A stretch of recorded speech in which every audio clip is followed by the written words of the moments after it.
Morning.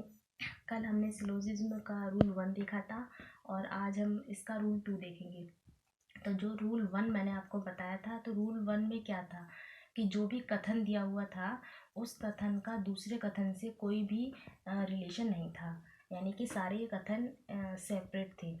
लेकिन जो आज रूल 2 देखेंगे इसमें कथन 1 कथन 2 से रिलेशन रखता होगा, यानी कोई ना कोई उसका उससे संबंध होगा, या सेकंड का थर्ड से रिलेशन रखता होगा। इसमें कोई भी कथन सेपरेट नहीं होता है। तो रूल 2 क्या होता है ये मैं आपको बताती हूँ। तो इधर कथन, इधर निष्कर्ष, यानी कि जब भी क्वेश्चन में कथन में हमें a प्लस ए, यानी कि ए मैंने आपको बताया था सभी प्लस सभी होगा, तो उसका जो निष्कर्ष होगा वो a या फिर आई होगा, तो वो हमेशा करेक्ट माना जाएगा। दूसरा जो है वो है आई प्लस ए। जब आई प्लस ए का कथन होगा, ये कैसे होंगे इनके एग्जाम्पल मैं आपको आगे बताऊंगी, पहले आप एक बार समझ लेना। आई प्लस ए जब भी कथन में आएंगे तो निष्कर्ष जो इनका बनेगा वो आई बनेगा, यानी कि कुछ और सभी का जब भी बनेगा तो कुछ वाला हमेशा सही होगा, क्योंकि कुछ तो हमेशा कुछ होता है, क्योंकि कुछ कभी सभी नहीं हो सकता है, ये मैंने आपको कल बताया था। इसके बाद ए प्लस ई, यानी कि सभी और कोई नहीं, जब ये दोनों मिलेंगे तो कोई नहीं, ये नेगेटिव सेंस लेकर आता है, तो ये नेगेटिव का ही इसका निष्कर्ष होगा। उसके बाद कुछ प्लस कोई नहीं, ये भी नेगेटिव सेंस लेके आया है, तो आई जब कुछ के साथ कोई नहीं मिलेगा तो ये बनाएगा ओ, यानी कुछ नहीं। इसके बाद कोई नहीं प्लस कुछ, यानी आई, ई प्लस आई जब मिलेगा तब भी क्या बनेगा, नेगेटिव के साथ ओ ही बनेगा। तो ये रूल 2 आपको याद रखने हैं, क्योंकि ये आने वाले बहुत सारे एग्जाम्पल्स में काम आएंगे और एग्ज़ाम में इसी रूल से ज़्यादातर क्वेश्चन बनते हैं। रूल 1 हमें ध्यान रखना है, उसे भी हमें भूलना नहीं है, क्योंकि एग्ज़ाम में कोई भी क्वेश्चन आता है तो हमें खुद देखना होगा कि उसमें कौन सा रूल लगेगा। तो ये जब भी सिचुएशन आएंगी तो हमें हमेशा यही फॉलो करने हैं, इनके अलावा कोई भी सिचुएशन बनती है वो सारी की सारी गलत होगी, सिवाय पॉसिबिलिटी को छोड़कर। तो पॉसिबिलिटी हम सबसे लास्ट में करेंगे, पहले एक बार हम डेफिनेट वाले देख रहे हैं। तो जब भी ऐसे वाले कथन होंगे तो ये वाले निष्कर्ष हमेशा सही होंगे, इसके अलावा कौन से गलत होंगे वो आप देख लीजिए। यहाँ पे हमने देखा था कुछ प्लस सभी, यानी आई प्लस ए, तो हमारा आई बनता है, लेकिन अगर ये उल्टा हो जाए सभी प्लस कुछ बने तो ये हमेशा गलत होगा, इसके सारे निष्कर्ष क्या हो जाएंगे, गलत हो जाएंगे।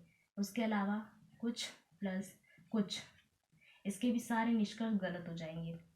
अगर कथन में कुछ और कुछ का वाक्य दिया है तो इसके सारे कंक्लूजन जो है वो सब के सब रॉन्ग हो जाएंगे। उसके अलावा कोई नहीं प्लस कोई नहीं, ई प्लस आई का भी सारे कथन गलत हो जाएंगे। तो ये तीनों हमें याद रखने हैं कि कब सारे के सारे कथन गलत होते हैं, पॉसिबिलिटी को छोड़कर। रूल 2 में हम जेड की प्रक्रिया लगाते हैं। तो जेड की प्रक्रिया होती क्या है, जेड की प्रक्रिया मैंने आपको बताया अभी थोड़ी देर पहले कि इसमें कथन एक दूसरे कथन से कोई ना कोई रिलेशन बनाते हैं, तो जो रिलेशन बनाने की जो प्रक्रिया है वही जेड की प्रक्रिया होती है। जैसे एग्जाम्पल,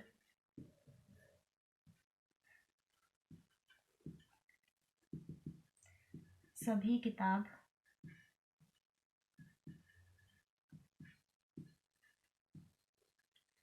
पेन है। दूसरा है सभी पेन कलम है। तीसरा है सभी कलम कागज है।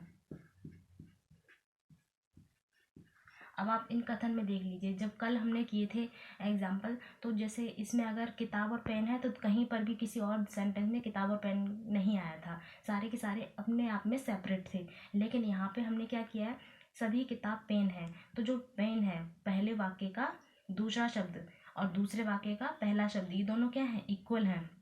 तो ये क्या बना रहा है, ऐसे जेड की प्रोसेस बना रहा है। तो इसी को हम जेड की प्रक्रिया कहते हैं, क्योंकि इसमें दोनों के दोनों इक्वल हैं, तो ये दोनों आपस में संबंध बनाते हैं। इसके अलावा सेकंड और थर्ड देखिए, इसमें पेन और कलम है। तो पेन और कलम, तो इन दोनों का इक्वल फर्स्ट वाले, जैसे मान लो अब ये फर्स्ट वाला हो गया और ये वाला हमारा सेकंड वाक्य हो गया, तो पहले वाले वाक्य का सेकंड और दूसरे वाले वाक्य का फर्स्ट, ये दोनों क्या है, इक्वल हैं। तो जब ये इक्वल होते हैं तो जेड की प्रक्रिया लगती है। तो ये भी हमारा ए है और ये भी हमारा ए है और ये भी हमारा ए है। तो मैंने बताया था इसको कैसे फॉलो करना है। जैसे ए प्लस ए है, ए प्लस ए, तो जब इनसे बनने वाले जितने भी सेंटेंस होंगे उनका जो निष्कर्ष आएगा वो ए या आई होगा, तो वो हमेशा सही होंगे। ऐसे ही इसमें भी ए और आई। तो एक एक करके मैं आपको आगे आने वाली वीडियो में ये सारे एक्सप्लेन करूँगी विद एग्जाम्पल के साथ। तो इसमें कब ए का यूज़ होगा, कब आई का यूज़ होगा। तो पहले आपको मैंने ये रूल नंबर 2 बताया है।